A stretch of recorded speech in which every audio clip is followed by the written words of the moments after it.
ಅಲ್ಲಿ ಇದು Sunday morning. ಇವತ್ತು ತುಳಸಿ ಹಬ್ಬ ಇರೋದ್ರಿಂದ ನಾನು ಹೆಸರುಬೇಳೆ ಪಾಯಸ ಮಾಡ್ತಾಯಿದ್ದೀನಿ.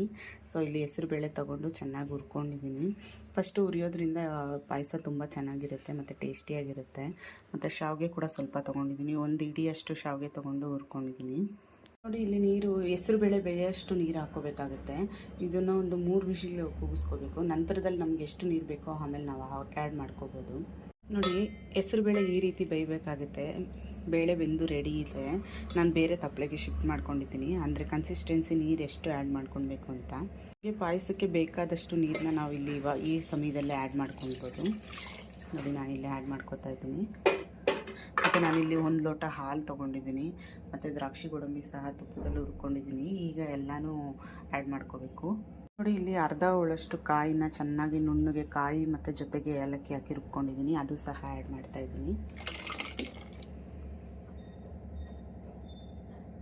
ಜಾರ್ಗೂ ಸಹ ನೀರು ಸೇರಿಸಿ ಆ ನೀರು ಸಹ ಹಾಕೋತಾ ಇದ್ದೀನಿ. ಹೆಸರುಬೇಳೆ ಪಾಯಸ ತುಂಬ ಜನ ತುಂಬ ಥರ ಮಾಡ್ತಾರೆ. ಬಟ್ ಈ ಥರ ಪ್ರೊಸೀಜರ್ ಫಾಲೋ ಮಾಡೋದ್ರಿಂದ ಪಾಯಸ ತುಂಬಾ ಟೇಸ್ಟಿ ಅಂತ ಹೇಳ್ಬೋದು. ಮತ್ತು ದೇಹಕ್ಕೂ ಕೂಡ ತುಂಬ ತಂಪು. ಸೊ ಎಲ್ಲರೂ ಒಂದು ಸರಿ ಟ್ರೈ ಮಾಡಿ, ಈ ಥರ ಟ್ರೈ ಮಾಡಿ ನೋಡಿ ಅಂತ ಹೇಳ್ತೀನಿ. ನಾನು ಈ ರೀತಿ ಕರಗಿಸ್ಕೊಂಡಿದ್ದೀನಿ. ಯಾವಾಗಲೂ ಬೆಲ್ಲನ ಹಾಗೇ ಪುಡಿ ಮಾಡಿ ಹಾಕಬಾರ್ದು, ಯಾಕಂದರೆ ಅದರಲ್ಲಿ ತುಂಬ ಮಣ್ಣಿರುತ್ತೆ. ಸೊ ಅದರಿಂದ ಈ ಥರ ಕರಗಿಸ್ಕೊಂಡು ಮತ್ತು ಸೋದಿಸಿ ಹಾಕಬೇಕಾಗುತ್ತೆ. ಇಲ್ಲಿ ಯಾವ ರೀತಿ ಸಿಕ್ಕಿದೆ, ಅದರಿಂದ ಸೋಸೋದ್ರಿಂದ ತುಂಬಾ ಒಳ್ಳೆಯದು ಅಂತ ಹೇಳ್ತೀನಿ.